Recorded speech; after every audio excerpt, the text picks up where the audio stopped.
நிதிஷ்குமார் சொல்றாரு, நான் இனிமே பாஜக கூட்டணியில இருந்து வெளில வரமாட்டேன் அப்படின்னு அவரும் சொல்லியிருக்கிறாரு. பீகார்ல நிதிஷ்குமார் இருந்ததுனாலதான் பீகார் இந்த அளவுக்கு வளர்ச்சி அடைஞ்சிருக்கு அப்படின்னு மோடி பேசுறார். இப்ப பல திட்டங்களையும் இப்ப அறிவிக்கிறாருங்க. இன்னைக்கு பீகார் இந்த அளவிற்கு வளர்ச்சி அடைந்திருக்குன்னு குறிப்பிடுறவர் தான் கிட்டத்தட்ட ஏன் இந்த கடந்த ஒரு வருடங்கள்ல மட்டும் இவ்வளவு வளர்ச்சி திட்டங்களை அறிவிச்சிருக்கணும். அதற்கு முன்பு அங்கு வேலை வாய்ப்பின்மை அதிகமாக இருக்கிறது என்பதால் தான் வெளி மாநிலங்களுக்கெல்லாம் அவர்கள் பீகாரிகள் இடம்பெயர்ந்திருக்கிறார்கள். நீங்க இந்தியாவிலேயே எடுத்துக்கிட்டீங்கன்னா இடம்பெயர்வு புலம்பெயர்ந்த தொழிலாளர்கள் அதிகம் உள்ள மாநிலம் பீகார் தான். வேலை வாய்ப்பின்மை இந்தியாவிலேயே அதிகம் இருக்கிறது என்பது ஒரு பக்கம் இருந்தா கூட அதிலும் அதிகமாக இருக்கக்கூடிய ஒரு மாநிலமாக இருப்பது பீகார். இன்றைக்கு இளைஞர்கள் எல்லாம் கொதித்தெழுந்திருக்கிறார்கள்.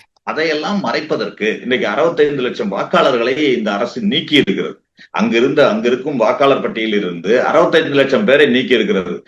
இன்றைக்கு உச்ச நீதிமன்றமே கேள்வி எழுப்பி குட்டு வைத்த பிறகு ஆதார் அட்டையை ஏற்றுக்கொள்கிறோம் என்று சொல்லிவிட்டு மீண்டும் அதிலும் குழப்பம் விளைவித்துக் கொண்டிருக்கிறார்கள்.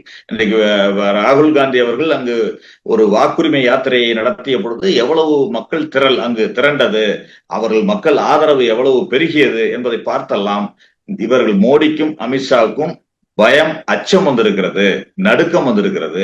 அதன் காரணமாக ராகுல் காந்தி அவர்கள் மீதும் தேஜஸ்வி யாதவ் மீதும் தனிப்பட்ட முறையிலும் பல்வேறு தாக்குதல்களை இவர்கள் நடத்தி வருகிறார்கள். ஆனாலும் பீகாரில் பாஜக கூட்டணி, நிதிஷ்குமார் தலைமையிலான கூட்டணி, மோடி அமித்ஷா கூட்டணி கண்டிப்பாக தோல்வியடையும்.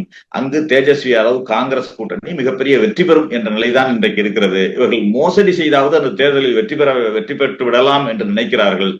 அது கண்டிப்பாக இந்த முறை நடக்காது. தடுக்கப்பட்டு எங்களுடைய கூட்டணி வெற்றி பெறும் என்ற நிலைமைதான் இருக்கிறது என்பது மட்டும் உறுதி.